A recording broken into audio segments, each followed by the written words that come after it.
the Department of Social Sciences are happy and proud to inaugurate this leadership lecture series. The Bible says, follow the footsteps of your leader. And today, we would like to start this event with a word of prayer. I request Dr. Jessie Ranjitha Jebaselvi, chaplain of our college, to lead us in prayer, followed by the prayer song by the students.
Let us look to the Lord and pray.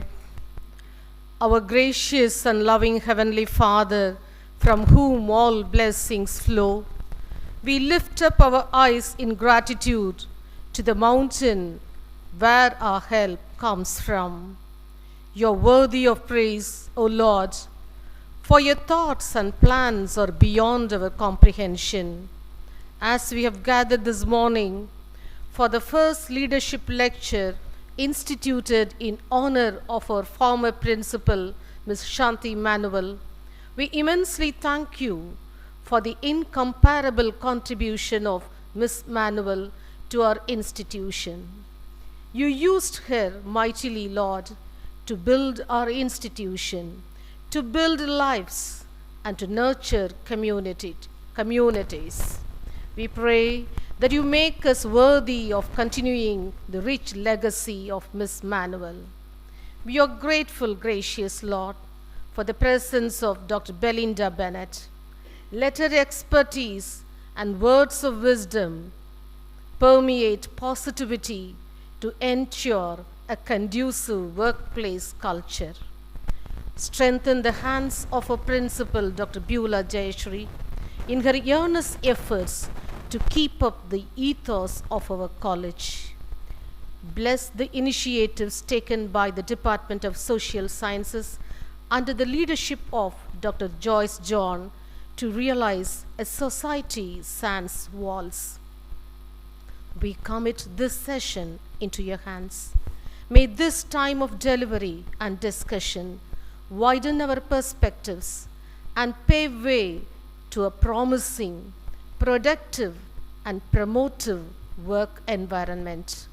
In the name of Jesus, the one who called us to serve, we pray. Amen. Let us keep standing. Today we remember Sri Ratan Tata, the demised soul, and let us all observe a minute of silence for the visionary leader.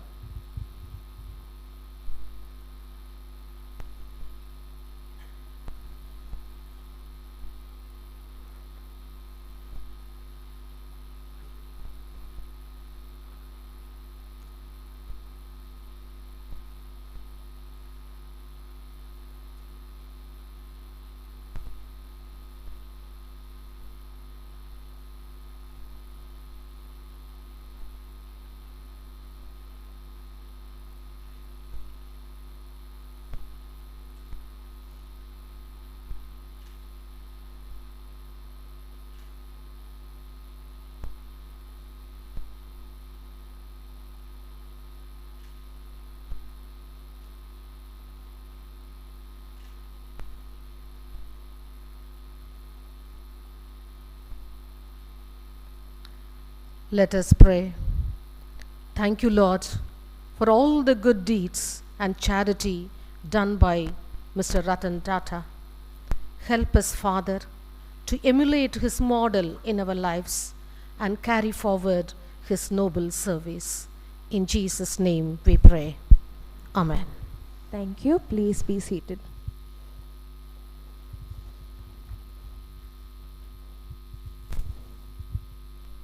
Welcoming is a heartfelt expression of love and immense gratitude. I now invite Dr. Joyce Georgina John, Head in Charge, Department of Social Sciences, to welcome the gathering. Good morning. Can we hear it louder? Good morning. We'd like to welcome our resource person, Belinda ma'am. Extremely thankful for being here with us. So we really welcome you for this session. Looking forward to a fruitful session on leadership and on a visionary leader. So all of us are eager to be learning something from you. So welcome, ma'am. We welcome our beloved Principal Secretary. Ma'am, thank you so much for supporting us through all the ups and downs and all the rush. So thank you, ma'am, and welcome to the session. We welcome Jessie, ma'am. Thank you for the beautiful prayer in terms of the visionary leader for which we are looking forward to. All our participants, our deans, administrative staffs, welcome. Thank you so much for being here. Means a lot for us as a department, which is going through a lot of things. So welcome all of you to this session. All our staff members, Vidya ma'am and Kavi Bharati, for putting this session together. Madhavan especially for putting this link together for us. So welcome all of us for this session, and I'm hoping that you'll have a fruitful, wonderful session on leadership. Just a few things that I'd like to share before we start this day on leadership. All of us are looking for this session in terms of leadership. As we come here today, what are we looking for? All of us say that everyone needs, all of us, I believe, are a leader in ourselves. So what is the leadership quality that we are looking to take home or nurture or to tone and shine before we leave for this day? Just a few things. One is our adaptability skills, our communication skills, also the ability to think openly and to accept changes as it comes along. So are we in that mode today? Time for us to sit back a little bit, relax, reshape, rethink, and be open to the ideas that ma'am will be leading us through for the day. Welcome to the session and have a nice day. Thank you, ma'am. The 4 key elements of becoming a legacy leader lies in the formula of impact, breadth, duration, and multiplicity. This was given by Dennis Pitocco. Shanti Manuel ma'am is one such leader who showed her impact throughout the spheres she lived in. Now, we have Ms. Vidya Lakshmi, Assistant Professor, Department of Social Sciences, to talk about the lecture.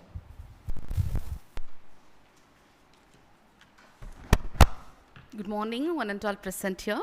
I welcome you all once again for this lecture series. We, the Department of Social Sciences, installed this lecture series in memory of Ms. Manuel, former principal and the faculty of the Department of Social Sciences. As many of us know, Ms. Manuel took up the leadership position at a very young age, and she was the longest serving principal of our college. Leadership is an act of influence, and it requires self-awareness, emotional agility, relationship management, and leading through generations and people skills.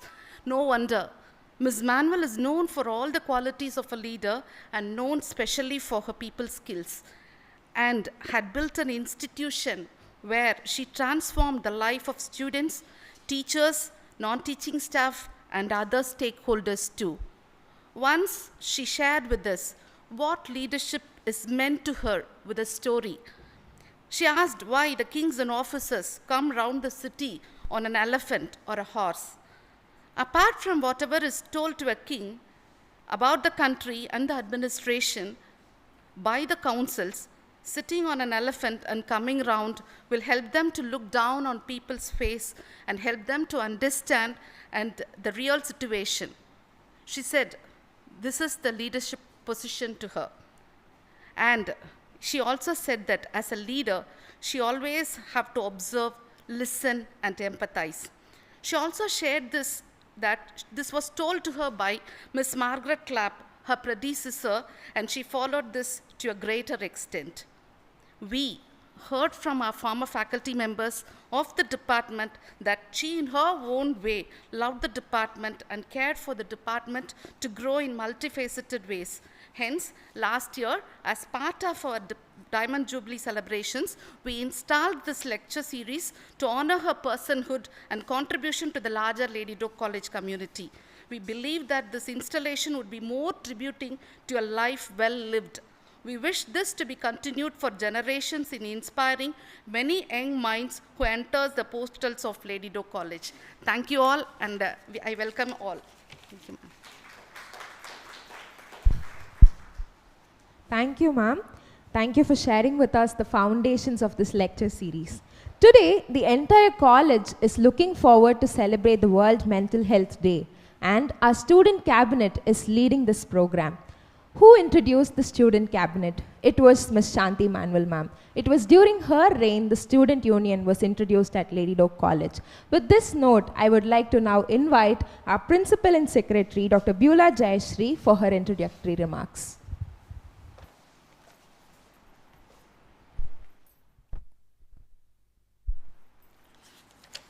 Good morning to all, and a special good morning to our chairperson, Dr. Belinda Bennett.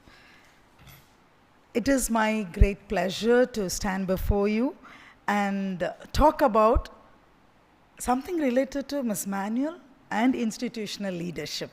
That's the purpose of this. So I asked Vidya, what is it that you're going to talk and what is it that I should talk? We should not be repeating everything. But then I'm really happy to say that I'm one of the students of Ms. Manuel, along with Dr. Belinda Bennett and Dr. Mercy. Who else in this hall? Yeah, Helen. I think very few. And we are really privileged to have had that experience with her. And I used to feel that the year she left, I joined here as a professor, lecturer. So I missed being under her administration, but I loved being a student to her. And this session, this lecture series is mainly to be organized by the Department of Social Sciences, and probably other departments also can follow suit.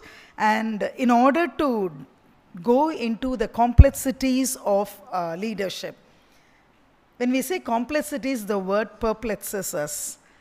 But I'm sure our ma'am is going to make it clear to you that there is no complexity, but it is all in how you handle that. And we have an example of that from Ms. Manuel. Actually, she is a very seasoned visionary leader, I should say, with extensive experience. No leader could have served for 28 years, but then I think she never got tired of being a principal also. And she never made us feel that way too. That is very important. By the time of 5 years, we should not say, let her go. No. But we never felt that, and when she left, after serving for 28 years, we still missed her. That is the greatness about Ms. Manuel. So when I took it up as in 93, my teachers, my colleagues in the department would say lovely stories about what they had and how Ms. Manuel was so encouraging, motivating to them. And she had this point that I wanted to say, a balancing vision with pragmatism. She was always practical, thinking of pragmatic things. Okay, I was like told about this. She wanted people to work, slog, and they used to have meetings till 8 o'clock in the night. Would you dare to stay till 8 o'clock now? Even at 2:20, I see staff taking backs and going home. Okay, but then nothing. They were all here. And the other day, Dr. Sushila Subramaniam came and told me for the autonomy, when they were working with the car lights switched on near Venalan, and they were writing the draft at 8 o'clock in the night, I believe. She said, none of us were bothered as to we should go home. And you know, something very funny happened. All their husbands would be assembling near the gate with children, with the help of surrounded by lovely mosquitoes, but still none of them complained. That is the attitude. That is how she made even the families get attached to the college. We are finding it very difficult now. I think we should take lessons from her life, and it needs to be propagated to everybody, like how the situation, the institution got its level now because of all such things led by such a beautiful principal for us. And I still remember some of, when I met Dr. Adriana Jayasingh and her husband said that. We used to enjoy, we used to have a talk near the gate, all husbands were, or a forum they would have started, I think. Okay. And she believed very strongly in organizational structure. So I just try to recall what happened. We recently, 2 years back, had an organizational restructuring of it. I don't think we changed much of it, because the structure that she initiated then was so visionary that she had such a foresight that nothing could be changed much, though we tried to put in a little things added to it. Now we are taking it off. Okay? So it's like that. Practically, she just brought in whatever that could be done. And I've also heard of her this story. Like when in a faculty meeting, when she used to talk to them, bring out an idea or something. In those days, people also were very vociferous. So some of them, if they are not willing to take it, they would raise their concerns in the meeting. Ma'am would not say anything, I believe. She'll be very quiet, just noting down who the people are. And she would put them in the committee. Those people who objected to that in the meeting will be the core members of the committee. And she had a beautiful reason for that. She used to say, I believe, it is those people who will look for the negatives and work towards it to overcome that. See, all others we say yes and we just go in without realizing what may be the demerits of it. But it is those people who are able to identify that. That is why they are getting agitated. So we will have to have them in their committee. This is a lesson. So here also you may also have the same thing. I've taken it from her. Okay. So this lecture series, you will explore core themes like probably adaptive leadership, strategic governance, ethical decision making, and so many other things. I was just looking into the qualities of a visionary leader, and what I got was this: visionary thinker, strong communication skills, decisiveness, integrity, empathy and approachability, adaptability, conflict resolution, so many other things, mentorship and professional development, student-centered focus, accountability. I just could not think. She was in everything. She had everything, the full of it in her life, in the administration that she did. I still remember the day, ma'am, I'm just making it here, in 93. From 89 to 91, I did my PG here. 91 to 92, between my stint to entry into MPhil in MKU, there was a period when Dr. Kalanidhi Christopher was the DSA. And so she's our neighbor, very close friend. She said, பொண்ணே நீ வந்து எனக்கு இங்கே help பண்ண ஆஃபீஸில் சும்மா தானே வீட்டில் இருக்கிற உனக்கு போர் அடிக்கும் நீ வா என் கூட. Those days notices will be sent written, handwritten in different color sketches, and then it will be sent around to the departments to get the signature. So she said, if I can tell you, you can write the notices yourself, otherwise I'll have to sit and write. So you come join DSA. So I was actually working in the DSA office. My stint with Lady Doe as work began with that, and I was doing that. Then after my MPhil in 92, after I completed my MPhil in 92, she said again, please come. That was Ms. Mary S. Sarani. She was the assistant ACSS, and then she became CSS. She said, you helped Dr. Kalanidhi, you come now. So I came, I was here. And one day in April 1993, when I was in DSA, I was alone. Ms. Manuel came visiting the office. And she stood holding the door and she asked, Papa, nee MPhil mudichittela? Amma ma'am. Department povenda? Office liye irka poriya? Illa ma'am, department pono. Quit this. That's what. She told me this. Quit this. I didn't ask anything, I didn't tell anyone. I just gave the resignation letter and I went off. She retired in 93 May. She told me in April I should quit, and she retired on 31st May 1993. Believe it or not, she is a visionary leader. I joined here on July 7th, 1993 as a professor. Somehow, God worked through her. She was the one. Had I not listened to her that day, probably I would have been in the DSA office even today, or probably in some other office. But God spoke to me through her. And that is why we always say, Miss Manuel, I owe a lot to her for leading me towards this side. And today I stand here in her position, and I really feel thankful to God for that. So with this, I would like to close, and we will embark on a journey where we learned lessons from Miss Manuel's life and carry on that legacy throughout. And to add on to our professionalism, I'm sure the day is going to be very fruitful with Dr. Belinda Bennett sharing her ideas with us. Thank you, and God bless you. Thank you very much, ma'am, for highlighting the balancing vision with pragmatism of Miss Manuel. Truly, Lady Doak College was more than a workplace for her. Legacy is sculpted by the purpose-driven life of the leaders. Now, we will have a video presentation on the theme celebrating the life of Miss Shanti Manuel. I request the dignitaries to take the seats towards the screen.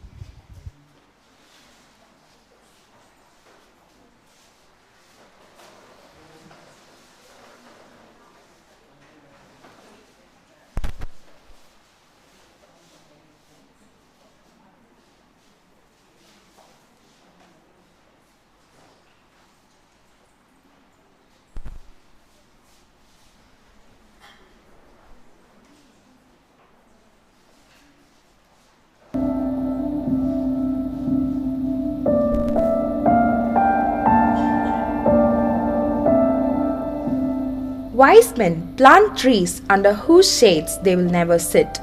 Reminds the responsibility to cultivate a legacy that endures, from which the future generations are nurtured and draw strength and inspiration. Thus, legacy is not waiting for the end that gives a shape, rather something that happens along the way. The decisions, actions, risks,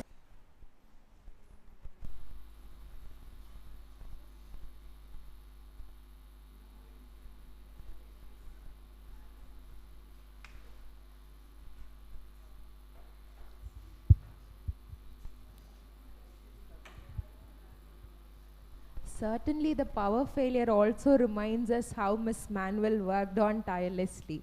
She worked on through challenges, she worked on through things that were beyond her measures.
Wise men plant trees under whose shades they will never sit, reminds the responsibility to cultivate a legacy that endures, from which the future generations are nurtured and draw strength and inspiration.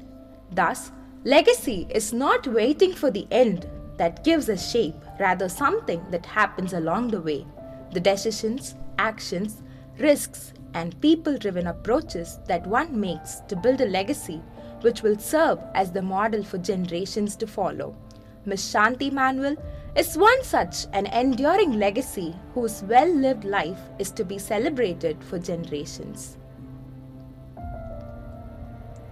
Miss Shanti Manuel was born in the month of Advent before Christmas on 22nd December 1934 in Tiruchirappalli to Canon Ratnam Asirvadam Manuel and Mrs. Jnanadeepam Manuel. She was from a traditional Christian family that firmly believed in faith and humanity. She was raised in Calcutta, and as a young girl who witnessed the heat of communal clashes, she made a decision to look beyond the boundaries of caste, creed, and religion throughout her life. She joined Lady Doak College for her intermediate class in the year 1950 and was a prudent student highly regarded by Miss Katie Wilcox. She joined Madras Christian College for her Masters in Psychology in 1953. Miss Manuel completed her diploma in German from University of Madras in 1961 and received her graduate degree from Bryn Mawr College, Pennsylvania, USA as a Danforth Indian Fellow in 1962.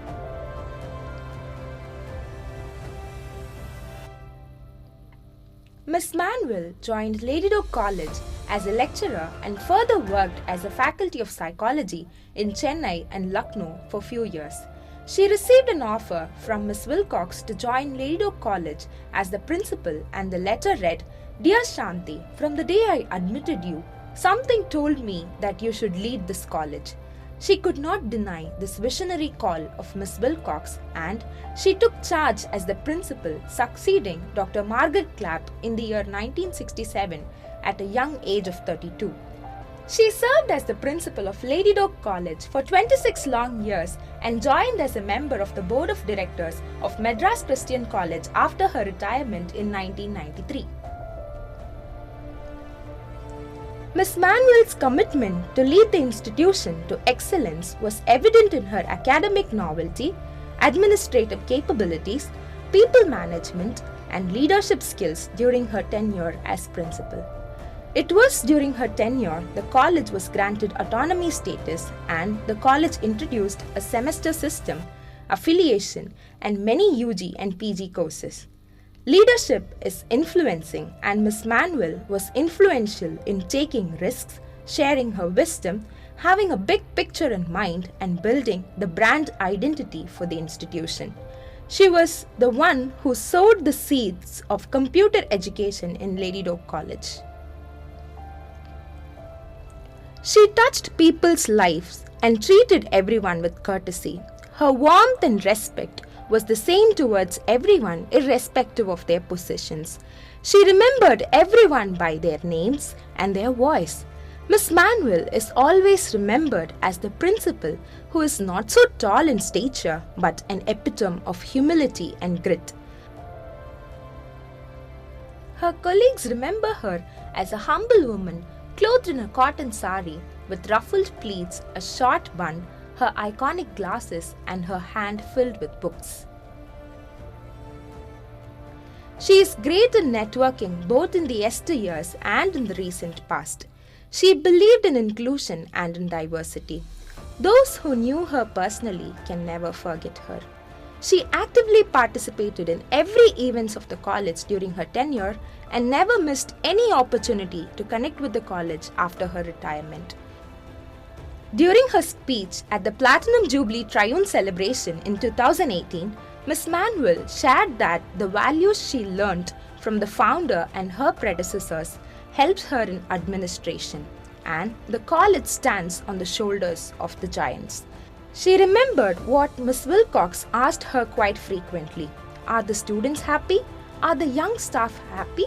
Is everyone at Lady Doak happy? Please see that all of them are happy. Miss Manuel kept her promise and she stood tall in promoting and sustaining the vision of Miss Wilcox. It got transferred to her successors who took the institution to new heights without compromising the vision and the values of the college. Miss Manuel was deeply moved by the verse in Micah 6:8, which reads, "What does the Lord require of you? To act justly, to love mercy, and to walk humbly with God." She firmly believed in this verse and it became her guiding principle till her last breath on 3rd October 2023. Every extra mile of Miss Manuel's walk became a milestone in Lady Doak College history. Her eternal footprints in sands of time are the pathways for future generations. The Department of Social Sciences is fortunate to have been guided by such an inspiring leader, and Lady Doak College is proud to perpetuate her values that transcends the temporal boundaries of individual lifespans.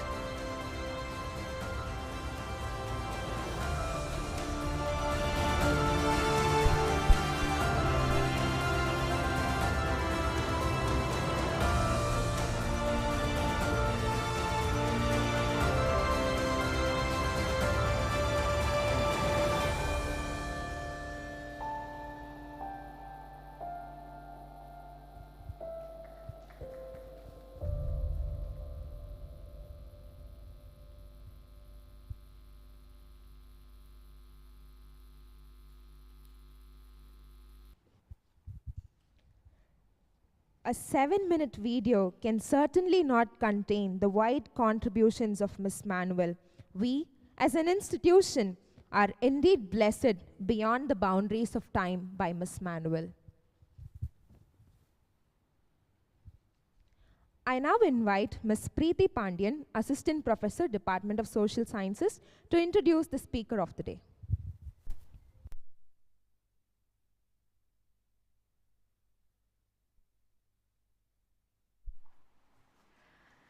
Pleasant morning to everyone. I'm deeply honored to introduce the most esteemed and very relevant personality for today's session on workplace culture in the VUCA world. It's none other than our very own Dr. Belinda Bennett. Dr. Belinda Bennett is known for her inspiring, passionate, and empathetic personality. Her deep commitment to social issues, particularly child rights and the welfare of excluded communities, reflects her strong values as a leader. Growing up in Tamil Nadu, India, she observed the prevalence of poverty and discrimination, which shaped her desire to make a significant difference through her works in both national and international platforms. This background informs her empathetic approach and fuels her drive to address issues such as social inclusion, particularly in marginalized groups. Her ability to connect with people and understand their challenges is evident in her leadership roles and her founding of initiatives like Shakti Vidiyal. This compassionate leadership style not only inspires those around her, but also fosters a collaborative environment where ideas can thrive. She is also noted for her adaptability and openness to cross-cultural experiences, which enhances her effectiveness in international context. Dr. Belinda is a seasoned professional in international development and humanitarian work. She has achieved significant milestones in international development, focusing on poverty alleviation, social justice, and humanitarian work. She is currently the Chief International Programs Officer at Children Believe, a Canadian organization focusing on global child rights and development. With over 3 decades of experience, Dr. Belinda has developed expertise in inclusive development approaches, working extensively with international development agencies and community-based organizations. She has played a crucial role in guiding the organization's efforts to improve the lives of children in vulnerable communities worldwide, focusing on education, child protection, and poverty reduction. Additionally, she has served as the chair for Cure International India Trust, which focuses on treating children with club foot. Previously, Dr. Belinda led South Asia operations at Christian Aid, where she managed large-scale programs to implement impactful development projects across India, Bangladesh, Pakistan, and Sri Lanka. This role involved working over 100 local partner organizations to deliver impactful solutions that address issues of poverty and discrimination. Dr. Belinda founded Shakti Vidyal, an organization dedicated to supporting vulnerable children, particularly those facing life on the streets. Through Shakti Vidyal, she worked to provide these children with essential services including education, healthcare, and emotional support, helping them reintegrate into society and build a more secure future. Over her 30-year career, she has become known for her sector-leading expertise in inclusive development approaches. Her work has shaped policies and programs that prioritize marginalized communities, focusing on creating sustainable development strategies that foster equality and opportunity. These achievements highlight her dedication to global social causes and her ability to lead large-scale, impactful initiatives in complex environments. Ma'am has been recognized with various awards throughout her career. In March 2024, she has honored with the Ella Budd Award for Women Professionals at the Women Achiever Awards held at the American College in Madurai. This recognition was in acknowledgement of her impactful work in international development, especially in the areas of child rights and social inclusion. Dr. Belinda's academic background is equally impressive. She holds a doctorate in social work from Shivaji University, a master's in social work from Madurai Kamaraj University, and a master's in philosophy in psychiatric social work from National Institute of Mental Health and Neurosciences, India. Dr. Belinda has had a long and significant association with Lady Doak College. She is one among the renowned alumni of our college. She currently serves as the chairperson on the board of directors of the K.T. Wilcox Educational Association. Ma'am's association with the college extends to key initiatives aimed at both academic excellence and community empowerment. In her leadership roles, she has contributed to the strategic planning and fundraising efforts that supports the college's mission, including the compassion expansion to a satellite campus. I encourage you all to take full advantage of this opportunity and have an enriching session. Thank you. Thank you, ma'am. I invite. Yeah. Friends, I just wanted to add something new, very fresh news. You know, we are very delighted, I'm really delighted to announce this over here, that our dear Dr. Belinda Bennett has been listed out in the 50 leading lights Asia Pacific list, and she will be receiving this award for her completion of 40 years in social development, working with marginalized communities around the world. And she will be receiving this award in Singapore on 26th November from the British High Commissioner. What a joy it is to have a chairperson having this. Thank you, ma'am. We really take pride in telling this to the government. Thank you, ma'am. I invite our Principal and Secretary, Dr. Beulah Jayashree, to give the memento to our speaker as a token of our love and gratitude.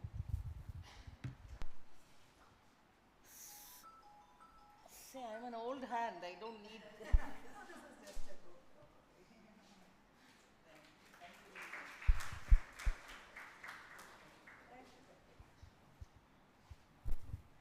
It's time for us to listen from our keynote speaker, Dr. Belinda, on the theme Workplace Culture in VUCA World. Over to you, ma'am. Thank you. So, I think all of you, I don't know about you, it gives me great joy every time I walk into this campus. You know, I don't know how are you feeling today. The same joy is with you? Happy to walk into this campus. It does something every time you come. So I really have been enjoying, except this is too long an introduction. Very kind, Preeti Pandian, it looked like you have researched so much, and interesting to listen to from somebody else introducing you, but it can be shorter, Yeah, thank you, very, very, very kind of you. So, principal, whom I have known her from a very young age, and I think some of you in this, when I look at, again, there is Anita. I know her from the day she was born, There is Anne, and so many of you, because we all live in this Madurai community. We bump into each other. We have connections with each other in many ways than in Lady Doe College. So thank you, first of all. Thank you very much for your kind, where is my paper? There goes my, I had a paper here. Oh, thank you. I thought there goes my lecture. So I need to say a few words about Miss Manuel before I go into my lecture. First of all, I had the privilege of being a student leader. I was a JCR secretary when I was here, and had the opportunity to interact with Miss Manuel many times. But you'll be terrified, as a 17-year-old, Miss Manuel will walk into Wilcox Hall and he'll say, Belinda, come, let's go for a walk. I'll be terrified. I can't explain it in any other feeling. Then I got used to it. Every now and then she will call. And what was amazing about those walks, it's not, I thought she will ask me, of course she'll ask about me and how I'm doing and all of that, but she always talks about her problems. And half the time I don't know what to say about that. Some of them are larger than life. I can't even comprehend them.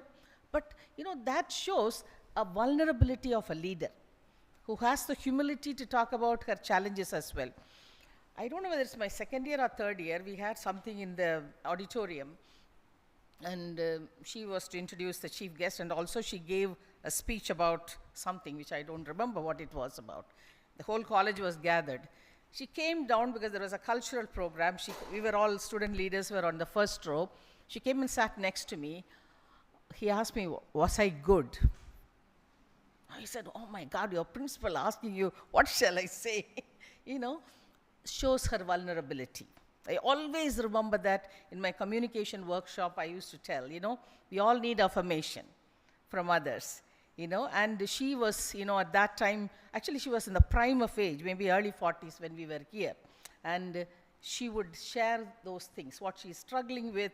And I want to mention about another thing.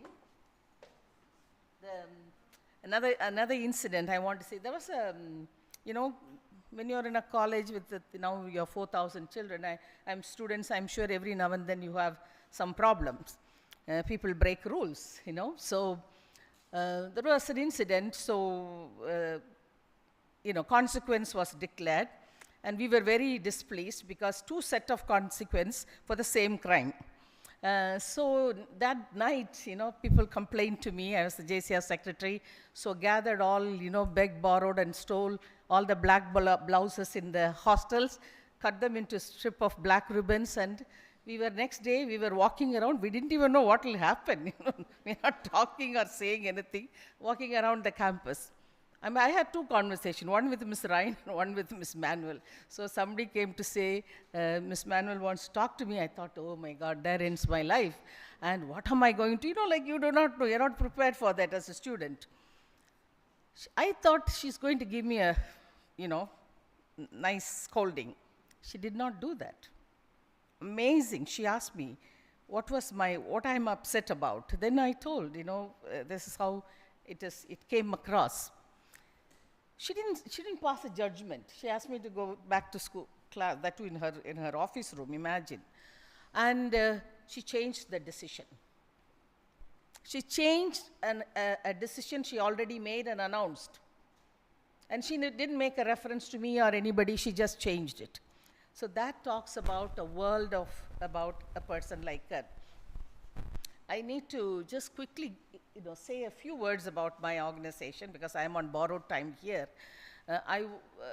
Children Believe is a Canadian organization. As mentioned, we work with young people and children, and our strap line is breaking barriers to education. in the most difficult communities, the most unreached communities across the world. We work in South America, Central America, Africa, in many places, and also in Asia. So it's, today what I'm going to share with you some of my own experience from across the globe, because human beings are the same wherever we are. So what are some of my own insights and lessons I'm going to share with you? Okay. When you talk about, institution building, it is about not changing your inner core, or what we normally call our ethos. How do we not change our ethos? This particular book, Jim Collins, Built to Last, I don't know how, I'm sure your library will have it was written early 90s. And it says, only truly reliable source of stability is a strong inner core, a strong ethos. With an understanding, everything else is going to change. And today I'm going to talk a bit about what is the kind of world we are living in, where everything is constantly changing. Vidya is looking at me, I should thank her also. She is persistent, like she didn't leave me alone. Thank you for that, she was helping me with the preparations and everything. So this is what Lady Doe College, we are talking about. How do we hold on to our core ethos? And when you talk about core ethos, how do we know that, when somebody walks into Lady Doe College, how do they know that we are a different kind? How would anybody know? Can someone tell me? How would anybody know that we are different?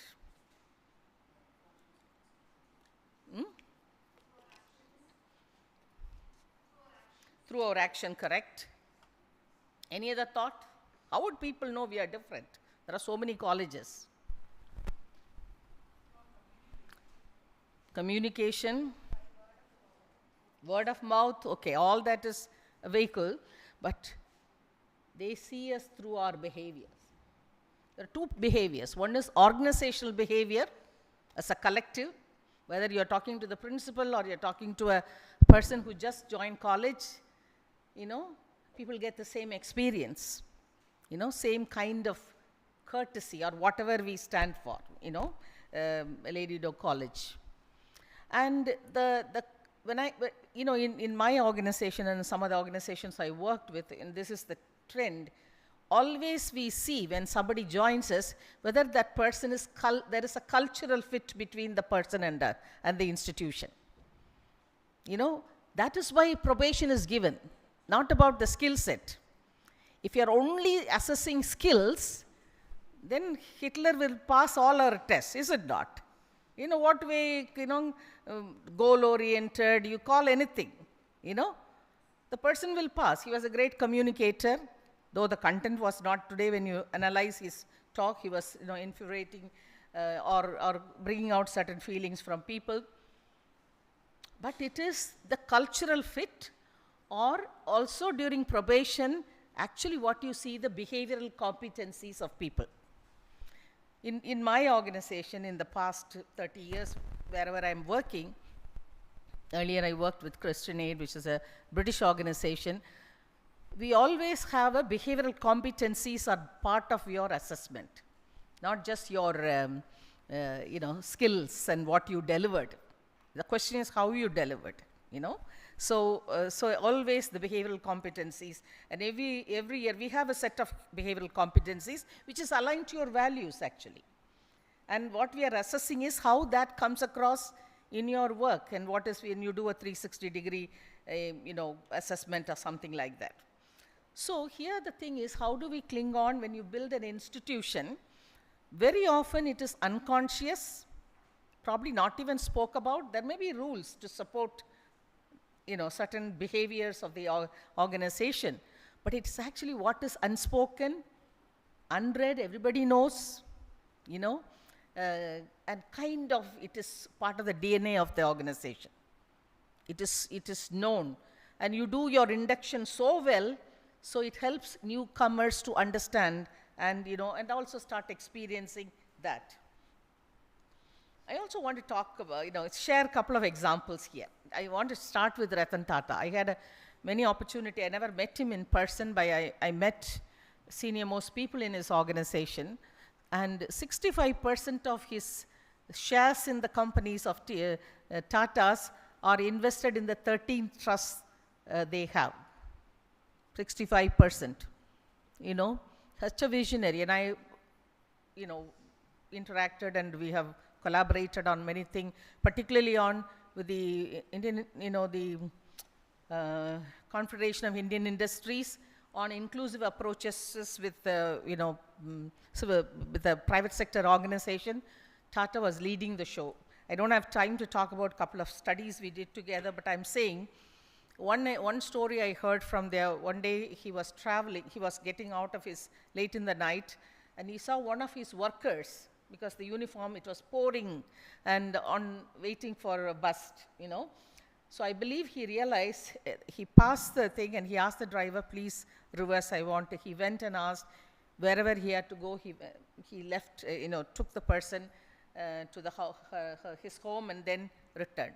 These kind of things talks about, you know, what values or what ethos that organization holds. And you see Miss Manuel's, this is again very interesting. Everybody wanted to have, you know, shall we name a building in here?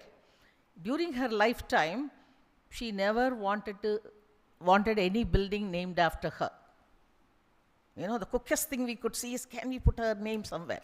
It's more than, you know, how do we do some of the things we have learned and how do we, that drives our work even today.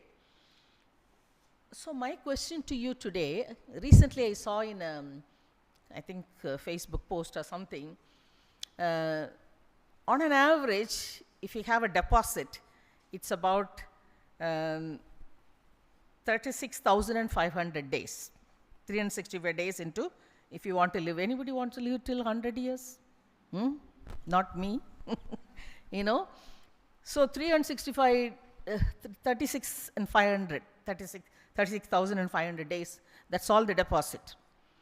And if you subtract the years, you know, we have already spent and how many years I want to live, certainly not 100 for me. And that's all we have. So we need to ask us, the carriers of this institutional legacy, what is my own personal legacy in this organization? What is my, as a person serving in this organization? And the second question to you is, what is my brand value? This is not a workshop, so I'm talking a lot. I know sometimes it may look overload, but, you know, bear with me.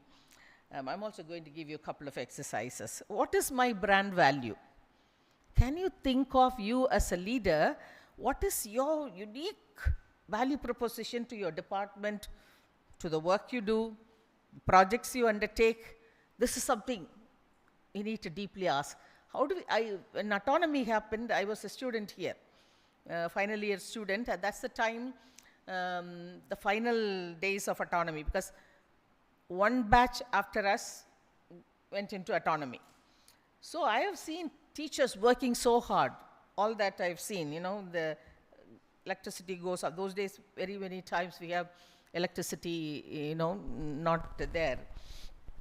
So what is my brand value? And when you see your teachers working so hard, it goes into you, you know, like, so you need to see, what is, if you ask your, in a non-threatening way, if you ask your student, what will they say, your brand value, what do you bring? Okay. Okay, this is something I wanted to hold on for a minute. So, I have put, I just come to that, you know, I have 3 objectives for our you know, talk today. One is, how do we understand the context? I'm not going to share everything, but I'm just going to touch upon a few things. And the second one is, leaders take action for their personal growth. So my question to you is, maybe this lecture can give you some opening to think about, what are you doing about your personal growth? Who's in charge of your personal growth? A staff working in Lady Doe College, who's in charge of your personal growth? Ourselves. Nobody else. You know, you may go here, college may send you training here, but nobody else. You are in charge of your own personal growth. So I wanted to just give you some thoughts about that. Then culture, in culture making, for that ethos to thrive and succeed, the next question is, it is co-creation of culture. And I think in the introduction very beautifully said, it's not one leader driving it. And Lady Duke is very much known for that. I always hear from Dr. Beulah saying, it's not my effort alone, my team, a lot of people collaborated in this. So we co-create a culture. Every time we make a dent in that, we need to think about it. That is why I am talking about this, You're not grown until you know how to communicate, apologize, be truthful, accept accountability without blaming someone else. We always say, Kallu bus late, I'm sure you hear students telling that, some helping, not only us, but helping our young people to say it, own up, accountability is something, it's a sign of. So you need to ask in all these dimensions, communicate, apologize, be truthful, and accept accountability without blaming. On a scale of 0 to 10, you need to ask where I am as a teacher to communicate. I remember in my post-graduation, we had a teacher. We used to have such fun, lovely human being, but she cannot teach for nuts, She's so, first of all, she doesn't have modulation. She will talk in such a quiet, no mic, nothing those days, So you have a field day, I remember, how boring her classes used to be. But I wonder, did we give a constructive feedback to her? That college didn't have that kind of, processes. But it's so important, you need to ask yourself, if I put a 0 to 10 scale, where I will stand? To communicate with clarity, apologize when it is needed, and be truthful and accept responsibility. Okay, now let's quickly come to this, the complex world we live in.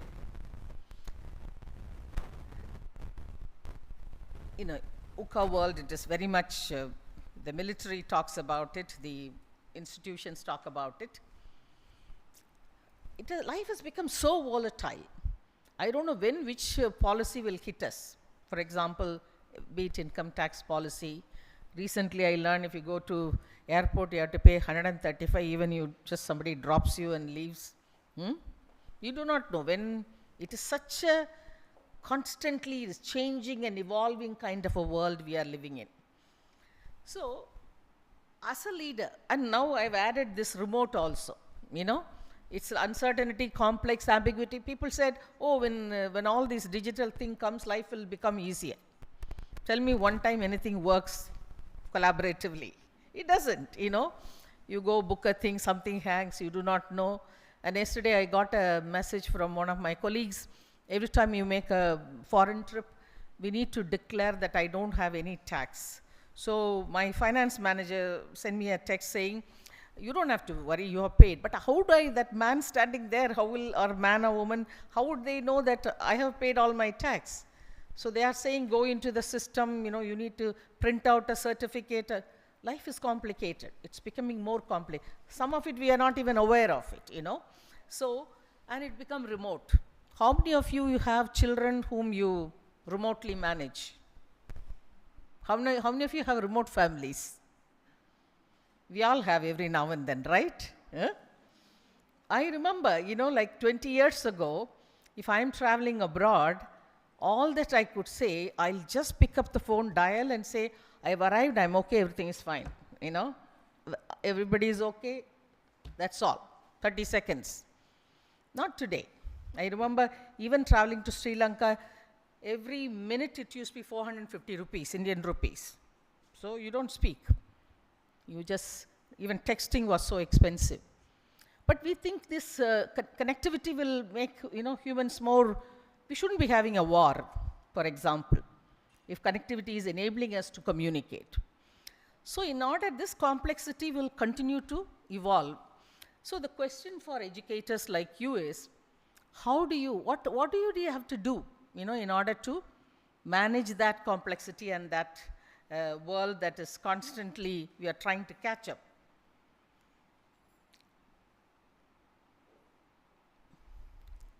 Okay, you can find, you can Google and find all these.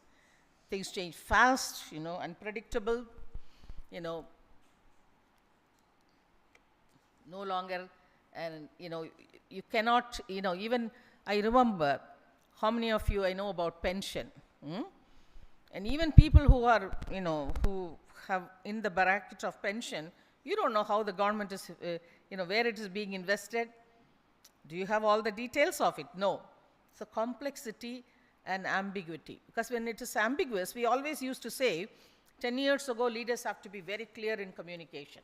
But it's beyond you, the ambiguity.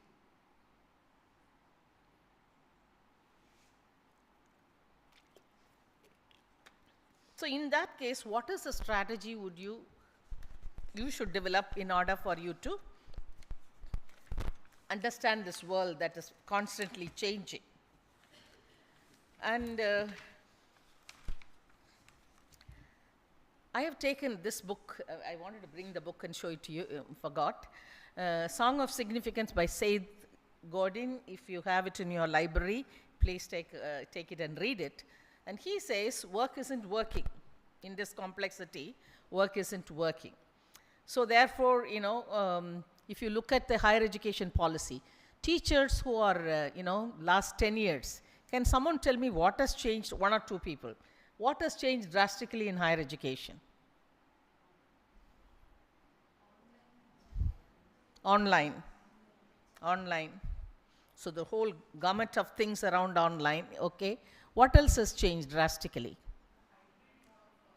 Yeah, hybrid model of work.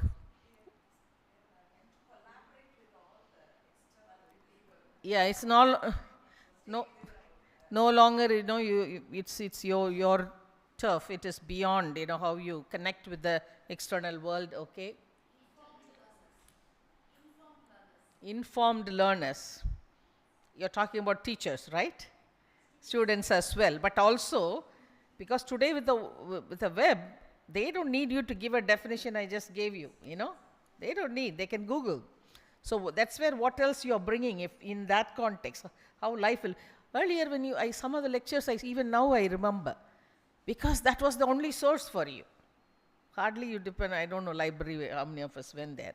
But definitely, teachers were a main source. So how well informed you are. So I've taken this book and I'm going to just give you some highlights, just walk you through. Before that, I just want you to turn to your neighbor and tell me, what is the best job you ever had and why? Think for a minute. I'm sure you would have, before arriving at Lady Doe College, except some lucky ones, would have just come there, but others would have done something before you arrived here. I want you to think of what is the best job you ever had and why. Just turn to the person next to you and have a conversation. I'll ask.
Okay, shall we have a couple of answers? Who would like to go first? Couple of answers, let's get. Yeah, I'm more interested in the why, huh? Yeah.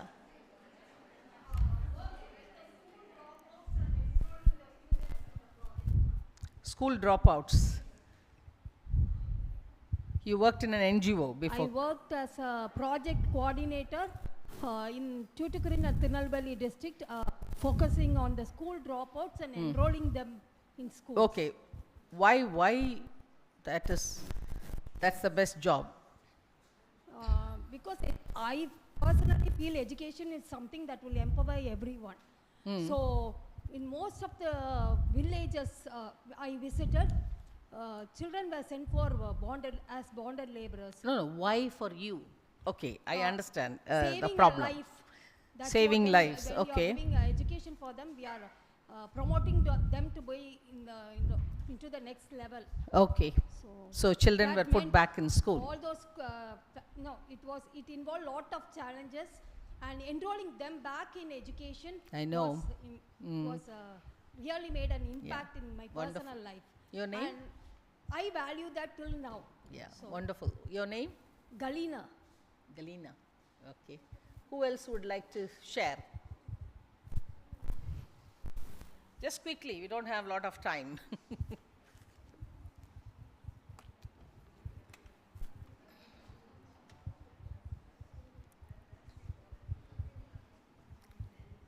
Nobody, why? Huh? Oh my God, if I don't say Ledo College, what will they think? Huh? One more person. Maybe I myself can share. So before starting my career at Lady Doak, for a brief period I worked as a junior psycho-oncologist at a corporate hospital. So that job I consider the best job because it made me realize I'm not a corporate person. It made me realize where my belonging is and what is my calling. Yeah. Thank you. So it kind of gave you a kind of a insight to where you should be going. It made me detour my journey actually. Okay, Yeah. okay. Thank you. Thank you. Anyway, I'm very interested in the silence, why many didn't want to share. We'll talk about it when we have maybe another workshop or something. Okay, let's see what the data says. In this book, this author has, researched, and 10,000 people were part of, who answered his interviews and questionnaire in 90 countries. And there are 4 things that top the list. Number 1, I surprised myself with what I could accomplish. It's a kind of a self-discovery, That job gave me to kind of, I helped me blossom to understand.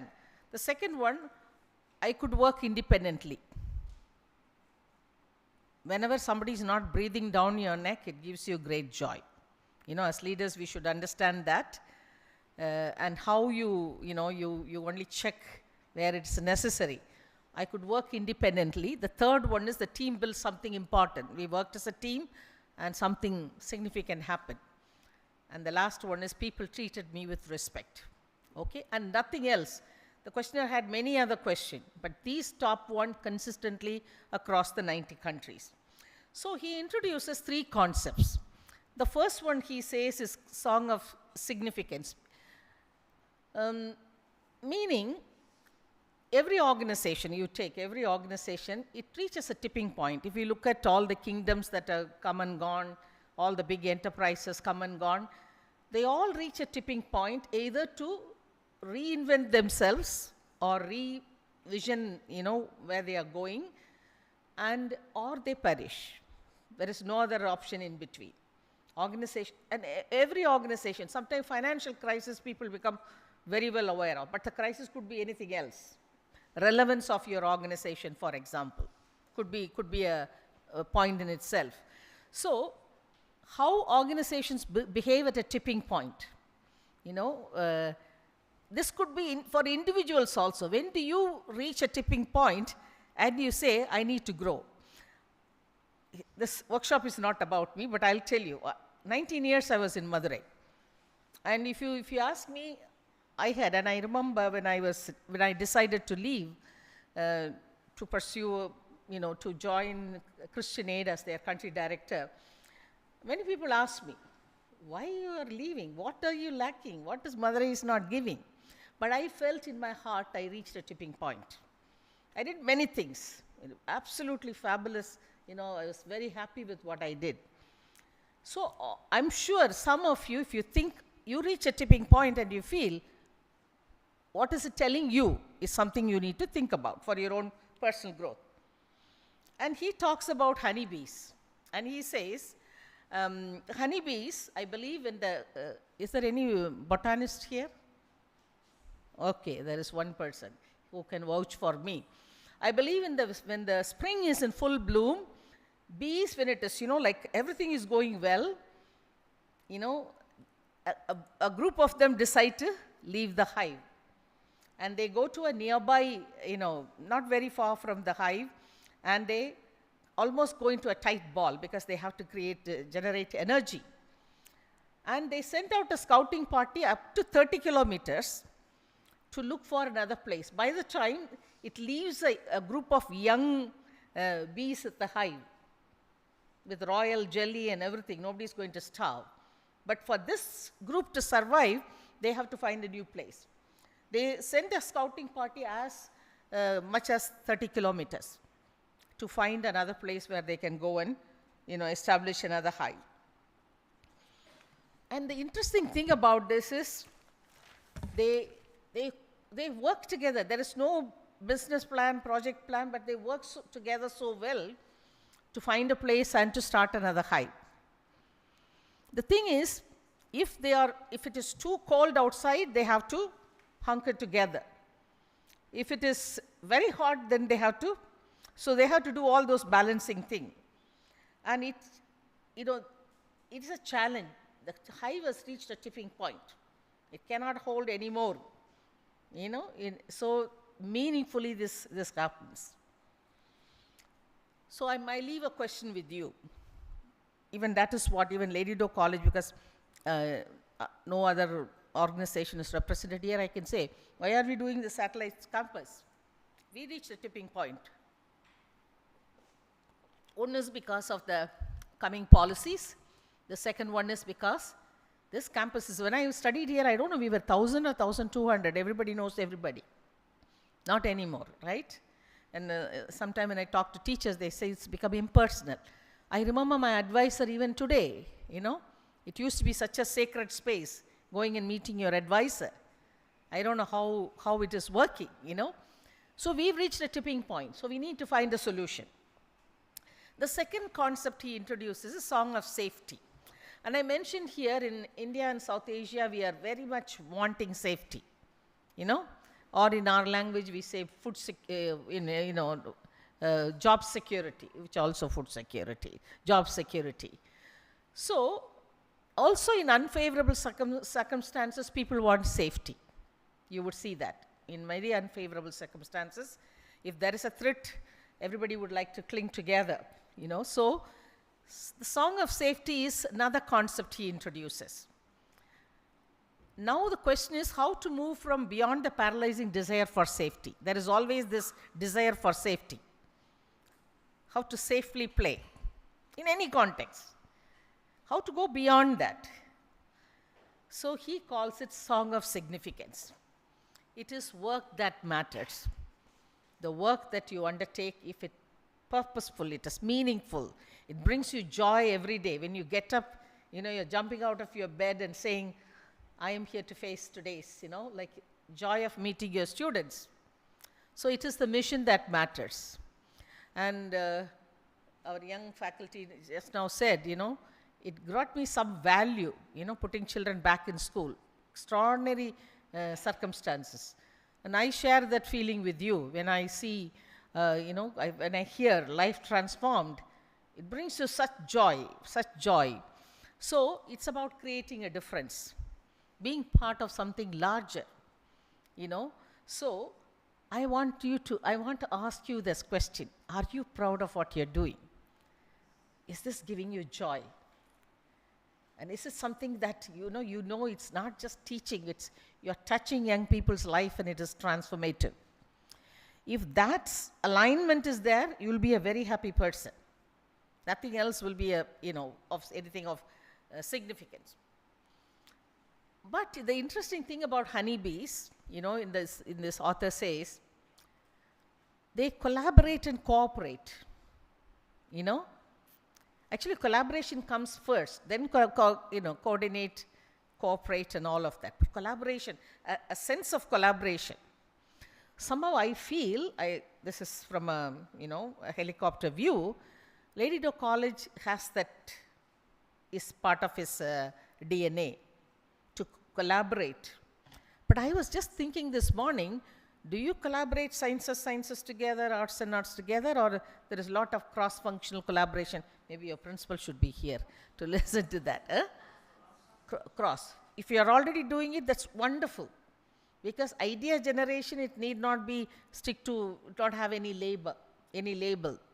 So, the amazing thing about, this is they collaborate and coordinate in such a fashion, they establish another hive and they move on. If it is so easy, collaboration, I'm not telling you any new story. If it is so easy, why do you think it is so hard? Why it is so hard? The one is, and I'm taking from this book, clear intent, that is where the purpose and your intent is so strong. And there are clear standards for this college or for any team you are working on. And there is aligned goal. Everybody is working towards the same goal. And the most important thing I found out from this book is peer-to-peer communication. Very often, all institutions are very much used to vertical communication. We always, command and control is the most easiest way to run any enterprise. But communication among your peers is something introduced in this book, and it's not rocket science, but something you get so fascinated. So we create conditions that we call culture. How do you create conditions for that collaboration to take place? That's what we call culture.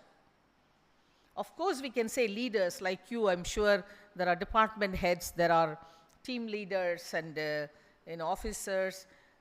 They all need a double responsibility to set the tone, but it is everybody's business. I want to tell you a story. Some time ago, I was, many years ago, in the year 2000, I know, the Majora Courts was trying to bring a change. They were introducing automation into this production, and workers were very unhappy, and the leaders, the union leaders were very, very unhappy. Sometimes it's, to me as a consultant to this organization, it looked more like a fear, because normally we don't want to change because it's fear, it's going to disturb the status quo. I am comfortable in doing what I am, why this new change, whatever. They also feared some people may lose the jobs, which is true. This Majora course here, the 3 units put together, there were 25,000 to 30,000 workers working. But when I was, involved with them, already they were 6,500. So already automation was happening but that time they took a bunch of union leaders to China to kind of help them see what this change is all about. So as a consultant, I wanted to go around and see why they have to change. I want to understand. I had many stories. I'll share one story with you. If you know Majora Courts compound, next to that there is a residence complex, and all the senior, those years, I met with the last of the CEO, Ms. Ivan, and his wife was a social worker, so we had a lot of things we did together for workers, particularly people with addiction concerns. So afternoons, these European managers or directors used to go to that compound and take rest. After meal, they sleep under a siesta, sleep under the big trees that are there. And I believe they used to have monkeys, even today. A lot of monkeys on the campus, though the management decided to appoint monkey chasers. So the person's thing is when these people are sleeping to chase the monkeys away. And, year on year, I'm talking about 2000, I'm doing this work with them between 1995 to 2000, around that time. So European managers left. Nobody is sleeping under the tree. But still they were hiring monkey chasers. So I went to the HR director and I asked him, why do you have this monkey chasers thing? He got so, he studied in IIT or something, what is it, IIM. He was very embarrassed that I asked him. He said, oh, madam, they're all having that title, but they're not doing that, they are in the shop floor. But why are you advertising for monkey chasers? Yes, Are people applying for monkey chasers role? Yes. So, sometimes we think he felt we are going to change it immediately. I felt, how come this information is not flowing? This is so irrelevant. It doesn't, I don't think even the people who are holding those titles are happy, So the peer-to-peer communication across the organization is so important to understand the pulse, to understand what is relevant, what is not relevant. And even there's another story about, for Winston Churchill, they used to send tobacco. He's a smoker, you all would see pipe. And from Dindigul, special consignment used to go. He died when, I don't know, 60s or something, he died. Till early 80s, they used to send a consignment, and somebody has to fill a form to say nil and sign, and probably 3 people signed it, And, okay, now that you get me started, I'll tell you another story. I was running a workshop in Rajasthan. I was actually participating in a panel discussion. And somebody shared this story. I believe when in Rajasthan, the undivided India, the inspectors get a letter, hereby you are appointed, blah, blah, and then on 1st of every month, you will report to the Thana is the police station, in Lahore. Lahore is no longer in India. Indians still, typing out such a letter, somebody signing it and all of that. So, relevance of the organization comes from peer-to-peer communication. And the culture of cooperation, coordination, because we always clarify, every meeting we'll misunderstand something. We are not happy about something. So important to have that dialogue, and that's what I think of Miss Manuel. She believed in that dialogue. That's why, even the other example principal shared, she was quiet. So when I said she was not giving me an opinion about, she listened to me. And she went back and changed. So dialogue and communication and, just parking our ego somewhere and doing that is very important. So the book's strapline goes like this. The purpose of a honeybee isn't to make honey. Honey is a byproduct of a healthy hive. Okay. So that comes with trust building. Trust building is like a cycling, How often you've been in this is not a workshop, so I don't have time for that, but I'm asking how often you were in a situation where you felt trust is broken. All of us, this is a human experience. But if we make the question upside down, how often I've broken trust? Somebody tells me, I'm sharing something with you. Don't share this with anybody. This is my opinion. And my head is hurting if I can't tell 3 people at least, So we need to think. Always the measure comes back to us as leaders, How am I contributing to trust? The peacemakers, it is part of my job, to very often to see how do you help. This is like, the elephant and the 5 blind men or women, trying to see an elephant. We all have perceptions. We all driven by our own belief system, But how we have dialogues and conversations that is why it's like cycling. Somewhere I saw this quote, like every day. It's not a end of a journey. It doesn't have a destination. This is like doing it every day. Every day you do that. Build those ethos, the culture that you want to build. How do I cooperate? How do I clarify? Culture is not an initiative. Sometimes, in some organization I say they have a champion, culture champion, All that is fancy. But it's an enabler and it's everybody's responsibility. So the point is, when I say value proposition, when that kind of a joy comes from coordinated, cooperated work, learning from the honeybees, I think we can do a lot better. Because that increases our value proposition. Because now you are mentioning you need to make connections outside the world, So the question we have to ask ourselves is, how do I know I do not know? How do I know I do not know? Maybe there are 5 dozen people out there who could support us.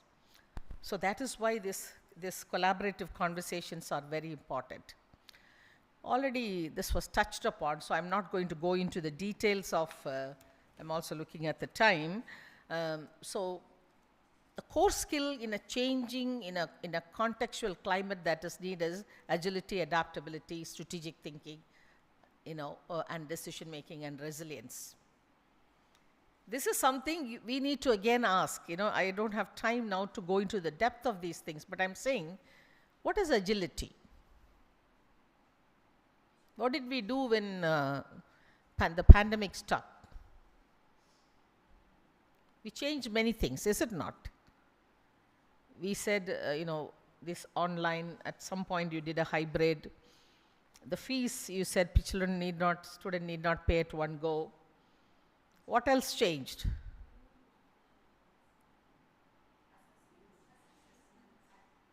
Assessment.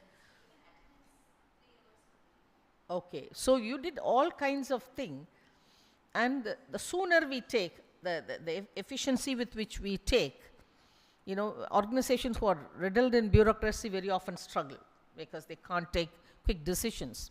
So this is very, very helpful. Something I put here, just maybe I'll touch upon 1 or 2 things. So prioritizing, this is something I would say for individuals also. I fall into this trap very often. What is strategic, what is not so strategic? Suddenly we'll have a pet project and all our energy will go into that. But what is the topmost? For example, Lady Doe College, right now I would say how we collaborate externally is so important to us. By this time we should have 1 or 2, online courses we should be offering to. I heard that you are doing already something, but we should be becoming much more than that. The other day somebody told me, I don't know, was it in the board meeting or something? Anybody representing Tamil department here? No? Okay. Why not Tamil department become a center of excellence? And is it possible for us to connect with some of the foreign university where people are going to Harvard to study Tamil? How can that be a place here? So a lot of things. I think it was Elizabeth. Then he said somebody he knows in Harvard who is the chair of the Tamil, they have a chair there. How can we connect with that person? So it is much more than the effort we are taking currently. So what is so strategically important and what is, adaptability. Adaptability is all about interpersonal skill, what we call soft skills, And I want to ask you, this is, have you come across, this is something I want to connect Lady Doe College with, I should do it one of these days. We are doing that with one of the UK organizations, digitally how to connect young people across the globe. Maybe I should talk to Anne about it, Digitally how we make young people across the globe connected, and they take on very interesting theme, how to differentiate fake news from real news. I think it has 5 core skills and some other skills as well. Critical thinking, ask questions, how to refute, and finally they have a debate across, some kind of a forced conversation. So this is, so it's a group of interpersonal skills, problem solving skills. And again, I would say, for personal growth, you need to say what I am good at. If these things I need to be checking myself, what I should be good at, what I should be doing, to be more. Am I an adaptive person? Ask your best friend that. Ask a critical best friend. I don't know how many of you are comfortable in giving feedback during probation as well as in your annual review. Across the globe, I've seen, West is Africa. We cannot, somebody will come and tell me, how can I write? I cannot, It's so difficult because we think negative. I tell my team, you ask anybody in my team, I say, this is the best gift I'm giving you. This is the best gift I'm giving you. I care for you, so I'm telling you, this is the area you need to improve. And I'll support you, what you need to do, So ask yourself, both about what have you done strategically as a leader in the organization? And if you have not, going back, what should I do about it, What should I do about it? And set aside some time for that. But ask yourself, ask a critical friend. So cross-functional thinking, you are already doing something very, very good. And resilience is advancing despite adversaries. An ability to recover from and adjust easily to misfortune or change. At a personal level, I'm sure we have come across. I know one of my very close relatives, husband died of cancer. Now it is more than 17, 18 years. She has not attended one family function. It's not helping her, it's not helping her family, particularly her immediate sibling, because it's almost like everybody is miserable, So how your resilience in the day-to-day little things, is something you need to ask. Resilience is not just recovering and going back to, it's really healing. It could be, if it's a personal thing, it's about healing. It's about understanding how you behaved in a chaotic situation, or on the face of challenges, personal challenges. And who did you go to for help? Because it's also involved. Resilience means having the courage to ask for help. Is it not? Having the courage to ask for help. Having the courage to ask for information. And this picture, do you all recognize? We worked, in an organization I'm part of. In Jharkhand, we set up a call center where anybody can. So we networked across India and mobilized private sector, government and everything, putting people on trains, and then we mobilized people on whole train going back to Jharkhand, Chhattisgarh or Bihar, making basic requirements like food, safe water, some soap and all of those things. But it was just unthinkable human tragedy. But I have seen still people smiling, still people. The other thing I remember is there was a march, protest march on, land rights. And this was called Chaitanya March. That is 25,000 people marching from Gwalior to Delhi, have a conversation with the government, farmers. So I was very deeply involved in that. And people were, they were saving money 3 years earlier. Every family was putting in 1 rupee every day after their hard labor. They're all laborers. And saving the money for when they go on this march, the family can take when people are not earning. They brought in a lot of things like pooling, grains and so on and so forth. Tragedy struck, a careless truck driver killed, and 3 people died. And we were very stuck to say whether to continue the march or call it off, because we're in the middle of it. The relatives came, the whole family came, and they said, no, you should continue. That is where the higher purpose comes. That's where solidarity with that meaningful thing that we are collectively achieving. So you need to always think it's nothing that the kind of struggles you and I are going through. It is nothing compared to, but again, it's how I take it. So think about it, how your own resilience, it's a capacity. It's a capacity to accept, recover, heal, readjust, and evolve as a person. Be stronger. I'm almost concluding in 5 minutes. So, volatility with clear vision, even in that context, having a clear vision. Uncertainty, confront with understanding. So, how many of us read our new education policy, for example?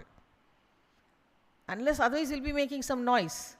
What exactly it is telling? Have I got it deeply understood what it is for a college like ours? And respond with clarity and ambiguity, always with agility and adaptability. This is what we should be looking at. This is my last slide. I talked about behavioral competencies. I've taken from 7 Habits of Successful People. You have Stephen Covey, many of you would have read the book. And he talks about anybody can be a leader, and he talks about your circle of influence. That means what you can change, what you can, it talks about my behavior, my attitude, my words, my action. So you become people will notice you. I have seen, people will notice you. If your behavior is aligned to the ethos, if your behavior is, that's what I call it as behavioral competency. Whatever we may preach or say, how I come across in my behavior, words, and action. There may be many things, it's beyond my sphere of influence. I don't have to be worried about. Because I know some people in my own family, I know, every day, some news comes, they get very worked up. So my question would be, okay, what have you done about it? Nothing. Simple thing like now the government is screaming. I was in Kerala the past week, and oh my God, I couldn't believe. Anybody went to Kerala recently? So pristine, so clean. And from Chaiwala to everybody, I was asking, how come you are keeping the place? And somebody told me, if you throw big waste like plastic, dabba, something, to collect that they come in and bottles, they come in once a month, I believe.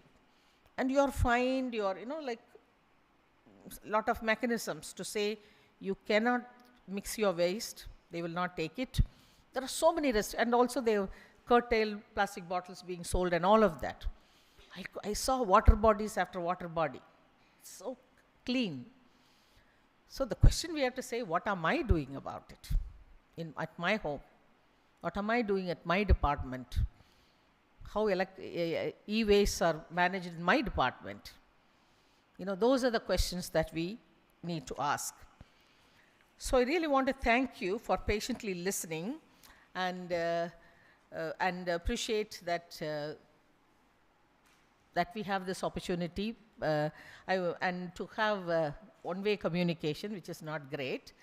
And quickly, if some of you can share, I want to ask you, we don't have time. Do we have 5 minutes more? Vidya? Yes. One thing you have learned, one thing that surprised you, one thing you will do differently, some seed of thought to go back and take with you, and one thing you enjoyed. Okay? Just quickly, randomly, anybody can speak. I thought teachers will be very chatty, huh?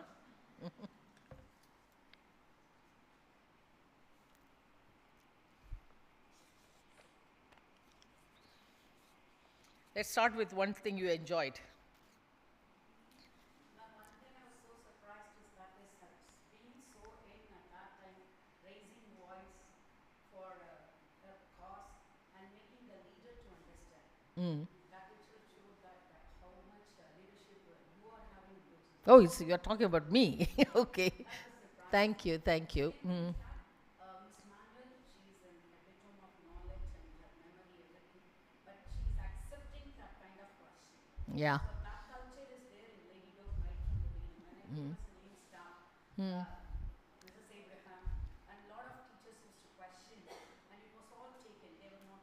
Yeah.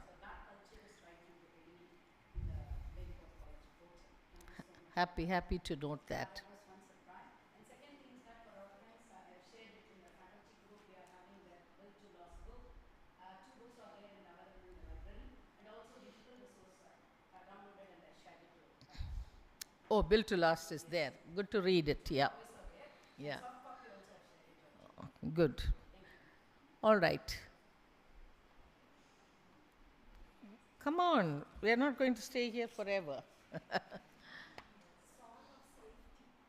Song of Safety. Mm. Mm. Mm. Mm. Mm. Take risk, huh? Yeah, good. Thank you. Thank you for being open. See, that is taking risk, personal risk. When you go beyond a step a little bit, it's taking personal risk. Wonderful.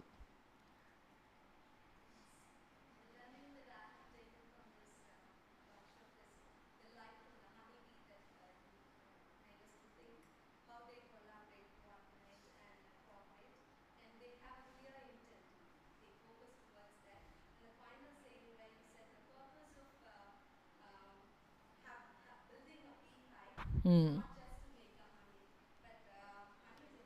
Byproduct. Mm.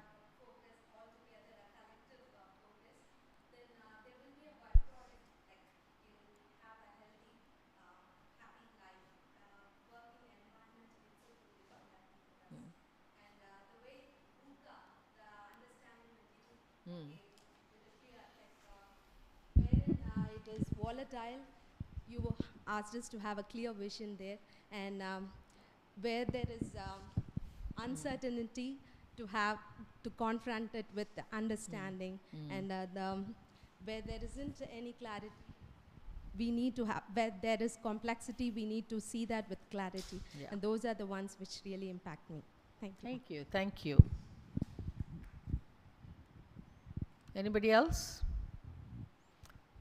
One more. Anything surprised you?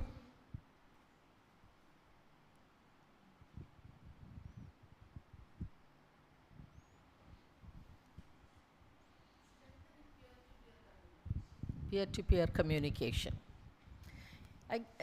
Thank you, Vidya, for that. Peer-to-peer communication. See, one of the things I see, it's also, I don't know whether it's Madurai culture or Tamil Nadu culture, I don't know what to say. We often believe in he said, we said, all our WhatsApp messages, That is where the clarification is needed.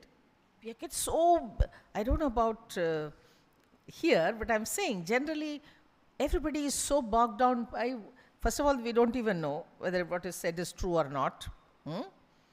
Yesterday I saw one message posted in the 70s. I don't know how many of you. I can apologize for that, but I don't own that WhatsApp group. Or I felt, as a Christian, I felt very embarrassed.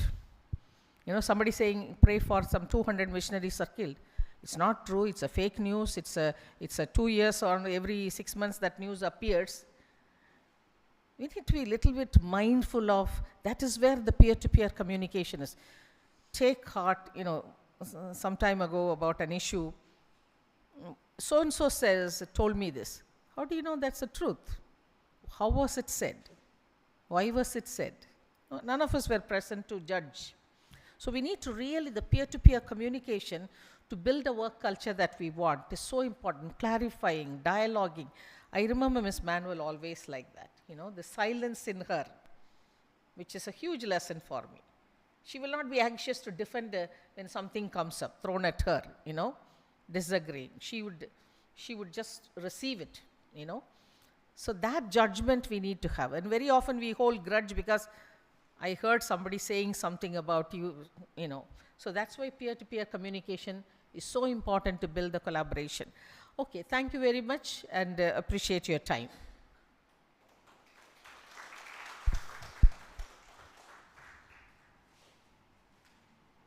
Thank you very much, ma'am, for highlighting how to handle wall. Is there any questions from the audience?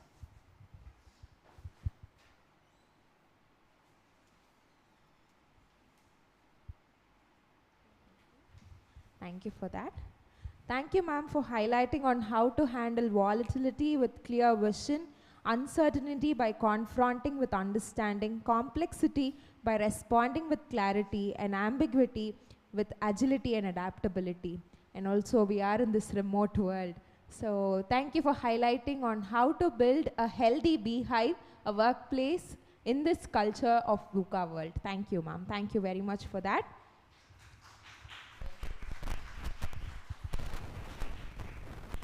I would now like to invite Ms. Kavi Bharati for the vote of thanks.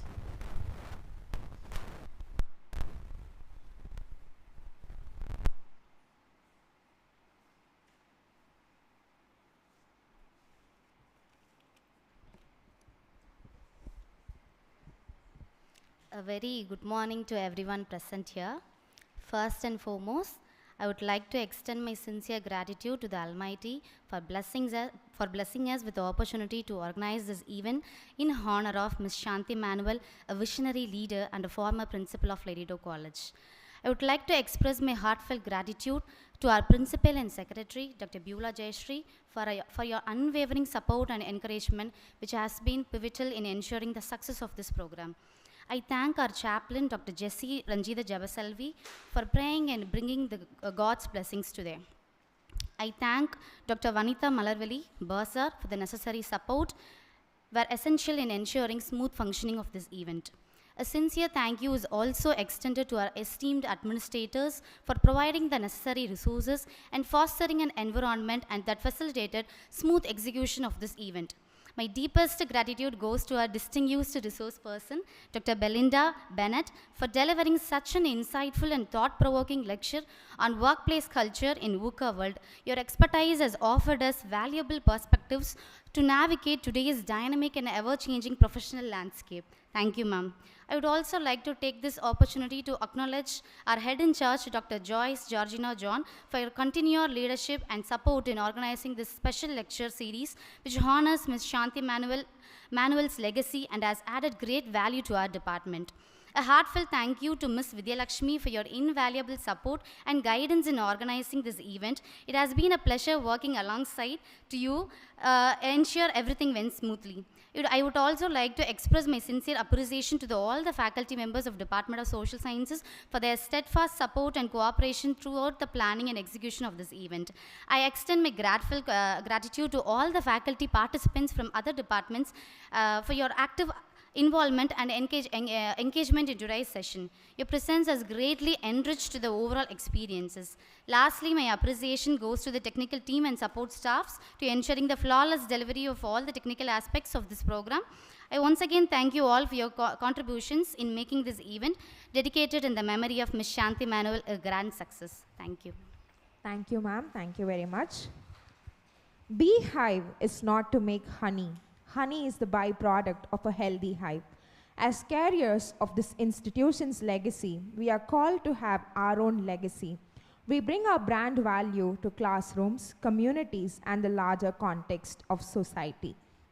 With this reminder, let us depart today for our day and march towards working on a healthy hive at our institution. With that, we come to the end of today's session. I request all of you to come forward for a group photo. Thank you.